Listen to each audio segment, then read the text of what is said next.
है। बिहार से निकल करके उत्तर प्रदेश में राहुल गांधी एंटर कर चुके हैं।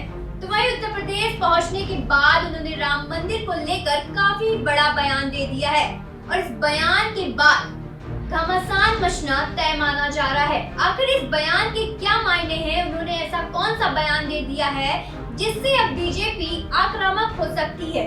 तो क्या है पूरी रिपोर्ट, देखिए मेरे यानी यशस्वी श्रीवास्तव के साथ। आज देश की सरकारें पूंजीपतियों के लिए काम कर रही हैं। देश में बेरोजगारी और महंगाई लगातार बढ़ती जा रही है। ये सरकार किसानों और गरीबों को भूल चुकी है। ये सिर्फ पूंजीपतियों के लिए काम कर रही है। ये बातें राहुल गांधी ने भारत जोड़ो न्याय यात्रा के दौरान कही हैं। भारत जोड़ो यात्रा में अप्रत्याशित सफलता हासिल करने के बाद लोकसभा चुनाव 2024 से पहले राहुल गांधी ने बीजेपी के विजय रथ को रोकने के लिए अपनी यात्रा में न्याय शब्द को और जोड़ दिया है। राहुल ने कहा, यात्रा में न्याय शब्द हमने इसलिए जोड़ा क्योंकि हम आपके साथ न्याय की बात करना चाहते हैं, देश को जोड़ने की बात करना चाहते हैं और एकता की बात करना चाहते हैं। राहुल ने आगे ये भी कहा कि हमारा लक्ष्य है कि देश में जो अन्याय हो रहा है उसके खिलाफ कांग्रेस पार्टी और इंडिया गठबंधन और इस देश की जनता एक साथ खड़ी हो जाए। इस दौरान राहुल गांधी ने अयोध्या राम मंदिर का भी जिक्र किया। राहुल गांधी ने कहा कि आप सभी ने राम मंदिर का कार्यक्रम देखा होगा।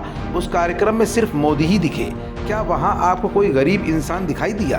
क्या वहां आपको आदिवासी राष्ट्रपति दिखाई दी? राम मंदिर कार्यक्रम में राष्ट्रपति तक की जगह नहीं थी। वहां गरीबों मजदूरों की भी जगह नहीं थी। वहां सिर्फ अरबपतियों के लिए लाल कालीन लगा हुआ था। बता दें कि उत्तर प्रदेश में आई राहुल गांधी की इस न्याय यात्रा में प्रियंका गांधी वाड्रा को भी शामिल होना था, मगर प्रियंका गांधी यात्रा में शामिल नहीं हो पाई। दरअसल प्रियंका गांधी बीमार हो गई हैं, जिसकी जानकारी उन्होंने खुद अपने सोशल मीडिया अकाउंट पर दी है। भारत जोड़ो न्याय यात्रा बिहार से सफर तय करते हुए उत्तर प्रदेश तक पहुंच चुकी है।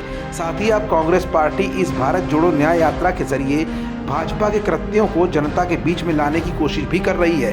एक तरफ इंडिया गठबंधन बिखरा पड़ा हुआ है तो दूसरी तरफ समाजवादी पार्टी और कांग्रेस के बीच सीटों के बंटवारे के न होने के चलते इंडिया गठबंधन के रास्ते काफी कठिन होते जा रहे हैं। नीतीश पहले ही साथ छोड़ चुके हैं और जयंत चौधरी एनडीए में शामिल हो गए हैं। ऐसे में राहुल गांधी के लिए भारत जोड़ो यात्रा और भारत जोड़ो न्याय यात्रा के बीच में अब जो सफर तय हो रहा है वो निश्चित तौर पर कांटों से भरा हुआ है, क्योंकि राहुल गांधी बहन प्रियंका के बीमार होने के बाद जहां एक तरफ अकेले पड़ गए हैं तो वहीं दूसरी तरफ इंडिया गठबंधन को दरकता देख राहुल गांधी अपने आप को अलग थलग भी महसूस कर रहे हैं। अब ऐसे में भारत जोड़ो न्याय यात्रा बीजेपी के विजय रथ को रोक पाने में किस हद तक सफल हो पाती है, इसका परिणाम भी लोकसभा चुनाव 2024 के रिजल्ट आने के बाद साबित ही हो जाएगा।